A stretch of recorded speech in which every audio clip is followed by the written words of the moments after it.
Hello everyone and welcome back to my channel. So यार आज एक बहुत ही इंपॉर्टेंट टॉपिक पे बात करने वाला हूँ मैं, जेई एडवांस वर्सेस गाओकाओ। आपको दिख रहा होगा ये हमारे थंबनेल पे, ठीक है। तो सर ये जेई एडवांस तो हम सब जानते हैं, बचपन से तो सर हम जेई एडवांस सुन सुन के ही बड़े हो रहे हैं, ठीक है।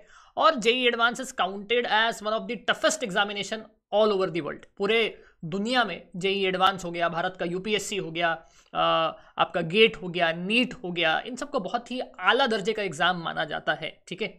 और इंटरनेट में बहुत सारे रूमर्स हैं कि भाई गाओकाओ जो चाइना का एंट्रेंस एग्जामिनेशन है उनके यूजी डिग्री प्रोग्राम के लिए या कॉलेज के लिए हम कह सकते हैं हमारे यहाँ के लैंग्वेज के हिसाब से, तो गाओकाओ को बहुत सारे लोग दुनिया का सबसे टफ एग्जामिनेशन बोलते हैं। तो यार मेरे दिमाग में इसको देखते ही एक क्यूरियोसिटी डेवलप हो गई कि भाई गाओकाओ दुनिया का टफेस्ट एग्जामिनेशन है क्या।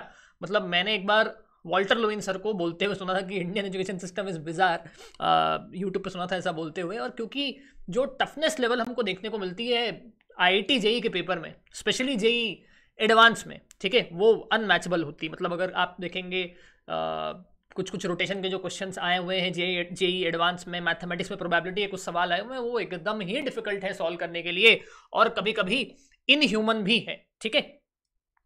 तो मैं कंपेयर करने वाला हूं जेई एडवांस को गाओकाओ को। सर कैसे कंपेयर करेंगे आप? यार सबसे बढ़िया टेक्निक तो मुझको यही लगी कि मैं आपको दिखा देता हूं एक गाओकाओ के फिजिक्स का क्वेश्चन और एक जेई एडवांस के फिजिक्स का क्वेश्चन सॉल्व कर देंगे यहीं पे बैठ के अपन, है ना। और उसको सॉल्व करने के बाद आप आपस में जज कर लेना कि दोनों में से कौन सा एग्जामिनेशन टफ है, ठीक है। तो यार सबसे पहले तो अगर कंपेयर करूं मैं जेई एडवांस को और गाओकाओ को, ठीक है। जेई एडवांस दो लेवल पे होता है, एक तो जेई मेंस होता है। जेई मेंस जो लोग क्वालिफाई करते हैं उनको जेई एडवांस देने का मौका मिलता था। मेरे टाइम पे क्या था कि एआई ट्रिपल ई था और आपका क्या बोलते हैं आईआईटी जेई था, अलग अलग। अभी एआई ट्रिपल ई बन गया है जेई मेंस। मतलब जेई मेंस देते हैं 10 लाख लोग, ठीक है, और जेई एडवांस इसमें से 1.5 लाख से 2 लाख लोग क्वालिफाई कर पाते हैं जेई एडवांस का एग्जामिनेशन देने के लिए, ठीक है। 6 घंटे का ड्यूरेशन रहता है जेई एडवांस का, 2 पेपर होते हैं, थोड़ा सा फ्लक्चुएटिंग पैटर्न है। अभी रिसेंट में एक पेपर आया था 2022 में, इसमें 38 क्वेश्चन आए थे, 4 नंबर के, 2 सेक्शन में डिवाइडेड थे, मतलब 19 क्वेश्चन, ठीक है। तो यार अगर हम लोग यहाँ पे बात करते हैं तो 1 मिलियन लोग, लगभग रफली 10 लाख लोग जेई एडवांस का पेपर देते हैं, जेई एडवांस में अपीयर करने के लिए पेपर देते हैं एक तरीके से, क्योंकि जेई मेंस 10 लाख लोग देते हैं, इसमें से 1.5 लाख से 2 लाख लोग depending upon the cut off qualify करते हैं जेई देने के लिए। दूसरी तरफ मैं आता हूं गाओकाओ में, ठीक है। Gaokao is also called what, national college entrance examination, जो कि चाइना में होता है। चाइना को दुनिया का सबसे प्रगतिशील देश माना जाता है आज की डेट पे। बहुत सारे कॉन्स्पिरेसीज भी चाइना के साथ जुड़े हुए हैं कि भाई कोविड-19 जो ब्रेकआउट हुआ था वो इन लोगों ने करवाया था। मतलब ऑन साइंटिफिक नोट दिमाग वाले तो हैं भाई इन लोग, ठीक है। तो यार इनके यहाँ गाओकाओ जो होता है 2 से 3 दिन का होता है, मैक्सिमम मार्क्स 750 मार्क्स का होता है, 3+1 सिस्टम में होता है। मतलब 3 सब्जेक्ट यहाँ पे कंपलसरी रहते हैं, एक फॉरेन लैंग्वेज, एक चाइनीज और एक आपके पास मैथमेटिक्स, ठीक है। और चौथा आपको अपने स्ट्रेंथ के हिसाब से ऑप्ट करना होता है, लाइक फिजिक्स ऑप्ट कर सकते हैं आप, पॉलिटिकल साइंस ऑप्ट कर सकते हैं आप, चाइनीज हिस्ट्री ऑप्ट कर सकते हैं आप, बहुत सारी चीज़ें उसमें रहती है, ठीक है। और लगभग 11 मिलियन लोग इसका पेपर देते हैं, ठीक है। इसको कंपैरिजन करके आप चौंके ना, पॉपुलेशन में हम हरा चुके हैं उनको, है ना। होता क्या है कि जेई एडवांस जो है ये इंजीनियरिंग एंट्रेंस एग्जामिनेशन है, लेकिन जो गाओकाओ आपको देखने को मिलता है, gaokao is not an engineering entrance examination. इसमें फिजिक्स, केमिस्ट्री, मैथमेटिक्स, आपका political science, economics, history, English, सारे। तो भाई अगर हम भारत में सारे एंट्रेंस एग्जाम को जोड़ देंगे, आप यहाँ पे नीट ले लो, आप यहाँ पे आईआईटी जेई ले लो, आप यहाँ पे डीयू के एग्जामिनेशन ले लो, आप यहाँ पे सीयूईटी ले लो, आप सीईटी ले लो, तो भाई ये नंबर तो ऐसे ही क्रॉस कर जाएगा। 2-3 दिन देख के डरना नहीं है आपको। भारत के यूपीएससी के बारे में बात कर लो, पहले प्रिलिमिनरी एग्जामिनेशन, उसके बाद फिर आपके पास जो मेंस का एग्जामिनेशन होता है, यूपीएससी सिविल सर्विसेज मेंस का रिटर्न एग्जामिनेशन होता है, 3-4 दिन वो चलता है, फिर इंटरव्यू होता है। तो हम तो उसमें महारत हासिल कर रखे हैं, लेयर बाय लेयर बना के, ठीक है। 750 मैक्सिमम मार्क्स देख के भी नहीं डरना है। हमारे यहाँ नीट का एग्जाम 720 नंबर का होता है, ठीक है। हमारे यहाँ अगर अपन बात करते हैं तो भाई जो अपना पेपर होता है क्या बोलते हैं यूपीएससी का, उसमें तो घंटे काउंट करने की नीड ही नहीं है। ईएससी मेंस एग्जामिनेशन में घंटे काउंट करने की नीड ही नहीं है, आपका आराम से वो क्या बोलते हैं 3 दिन क्रॉस कर जाता है, ठीक है। तो यहाँ 2-3 दिन का ऐसा मतलब नहीं कि भाई लगातार कोई व्यक्ति पेपर देने के लिए बैठा ही हुआ है, ठीक है। वो एक दिन एक एग्जाम होगा, अगले दिन अगला एग्जाम होगा, ऐसा चलता है, ठीक है। 2 घंटे का मैथमेटिक्स का पेपर होता है इनका जो कॉमन रहता है, ठीक है। तो आपको इंटरनेट पे मैथमेटिक्स से बहुत सारे क्वेश्चन मिल जाएंगे गाओकाओ के। लेकिन मेरा पर्सनल परसेप्शन ये कहता है कि अगर आप ओवरऑल पूरा आईआईटी जेई का पेपर देखेंगे, ओवरऑल पूरा आप गाओकाओ का पेपर देखेंगे, तो आईआईटी जेई का पेपर मुझे डोमिनेट लगा। अपन एक सिंपल काम करते हैं, आते हैं फिजिक्स का सवाल लेते हैं, ठीक है। और फिजिक्स का सवाल अपन देखते हैं कि भाई क्या कैसा इसका सीन है, ठीक है, क्या हमसे सवाल बन पा रहा है, क्या मुझसे सवाल बन पा रहा है, ठीक है। तो हम लोग बात करना स्टार्ट करते हैं। देखो ये जो मेरे पास क्वेश्चन आपको देखने को मिल रहा है, ये गाँव गाँव में आया हुआ एक सवाल है। क्या कह रहा है भाई, ये stationary ball falls from a certain height, ठीक है। आपको एक बॉल दिख रहा है जो एक सर्टन हाइट से गिर रहा है, ठीक है। It bounces back to its original position, मतलब भाई फ्लोर जो है उसका इलास्टिसिटी एकदम आइडियल है, ठीक है। जितने हाइट से हमने गिराया है उतने ही हाइट पे वापस आ जा रहा है। और इस मोशन को हम लोग पीरियोडिकली रिपीट कर रहे हैं। इस मोशन को हम लोग क्या कर रहे हैं, पीरियोडिकली रिपीट कर रहे हैं। क्या कहा गया है कि considering landing point as the origin, मतलब अगर मैं यहाँ पे सॉल्यूशन पे आता हूँ, अगर मैं यहाँ पे सॉल्यूशन लिखना स्टार्ट करता हूँ, उसका कैसे सॉल्व हो सकता है देखते हैं अपन सॉल्यूशन लिख के, ठीक है। तो अगर मैं यहाँ पे सॉल्यूशन लिखने की बात करता हूँ तो इसने क्या कह रखा है कि लैंडिंग पॉइंट को तुम मान लो भाई ओरिजिन, ये लैंडिंग पॉइंट हो गया। इसको हम क्या मान ले रहे हैं, इसको हम मान ले रहे हैं ओरिजिन, ठीक है। और आपके पास यहाँ पे क्या दिख रहा है, ये एक सर्टन हाइट h तक जा रहा है, ये एक सर्टन हाइट h तक जा रहा है, ठीक है। अब अगर ये सर्टन हाइट h तक जा रहा है, ठीक है, तो वापस ये तो आपस में ही खेल रहे हैं, पहले नीचे फिर ऊपर, पहले नीचे फिर ऊपर, पहले नीचे फिर ऊपर, h हाइट पे। सवाल क्या है हमारा, क्या करना है आपको, यहाँ पे कोऑर्डिनेट सिस्टम लो, आप वर्टिकल डायरेक्शन को पॉजिटिव लो, मतलब आप इस डायरेक्शन को क्या लो, इस डायरेक्शन को आप पॉजिटिव लो, ठीक है, और इस डायरेक्शन को आप नेगेटिव लो, ठीक है। और आप एक ग्राफ ड्रॉ कर दो वेलोसिटी और डिस्प्लेसमेंट के बीच में, मतलब इन चार ऑप्शन में से कौन सा वेलोसिटी डिस्प्लेसमेंट का ग्राफ होगा। सीधी सपाट बात, बॉल एक बार ऊपर जा रहा है, बॉल एक बार नीचे आ रहा है, वेलोसिटी के दो अलग अलग डायरेक्शन होगा। इसका मतलब क्या, पॉजिटिव एक्सिस में भी ग्राफ बनेगा, नेगेटिव एक्सिस में भी ग्राफ बनेगा वेलोसिटी के, मतलब खटाखट सी और डी गलत हो गया।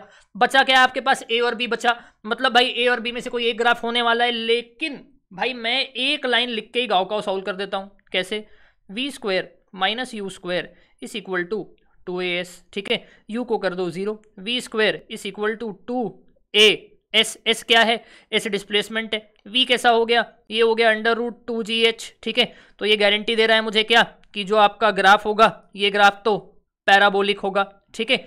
तो भाई ये हम लोग का ऑप्शन नंबर बी रॉन्ग है, लीनियर नहीं होने वाला है, पैराबोलिक होने वाला है, तो करेक्ट। मतलब भारतीय बच्चों को इतना सिखाया जाता है ना, ऑप्शन एलिमिनेट करना, प्रॉब्लम सॉल्विंग एबिलिटी को इतना डेवलप करना, कि गाँव का क्वेश्चन अपन फट से लगा दिए, ठीक है। कौन से ईयर का है मुझे नहीं पता, क्योंकि बहुत सारे टेक्स्ट जो इंटरनेट पे पढ़े हैं वो चाइनीज टेक्स्ट पढ़े हुए हैं, इस कारण मुझे ये बात नहीं पता। लेकिन गाँव का सवाल हमसे ज़्यादा कुछ मेहनत किए बिना लग गया। हाँ, गाँव के पेपर में आपको एक आती ऐसा मैथमेटिकल सवाल मिलेगा जिसको आप इंटीग्रेट करते करते पागल हो जाओगे, या आपको खूब सारा मैथमेटिक्स लगाना पड़ जाएगा, ठीक है। लेकिन अगर मैं गाँव के बेस्ट क्वेश्चन की तुलना करता हूं जेई के बेस्ट क्वेश्चन से, तो भाई जेई एनी डे जीतने वाला है, ठीक है। मेरा ऐसा परसेप्शन है भाई, हिंदुस्तानी हूं इस कारण ऐसा नहीं बोल रहा हूं, मेरिट पे जज करके बोल रहा हूं, बाकी तो फिर भी दिल है हिंदुस्तानी वाली बात तो है ही है, ठीक है। मैं बहुत सर्च किया कुछ क्वेश्चन जो कि काइनेमेटिक्स बेस्ड मुझको मिल जाता, ठीक है। तो काइनेमेटिक्स बेस्ड एक क्वेश्चन मुझको यहाँ पे देखने को मिल रहा है, ठीक है। इस क्वेश्चन को हम देखते हैं, क्या कह रहा है कि a rocket is moving in a gravity free space with constant acceleration, ठीक है। तो एक रॉकेट है जो ग्रेविटी फ्री स्पेस में इस एक्सेलरेशन के साथ मूव कर रहा है, फिगर भी बना के दिया है, जेई एडवांस 2014 का सवाल है, ठीक है।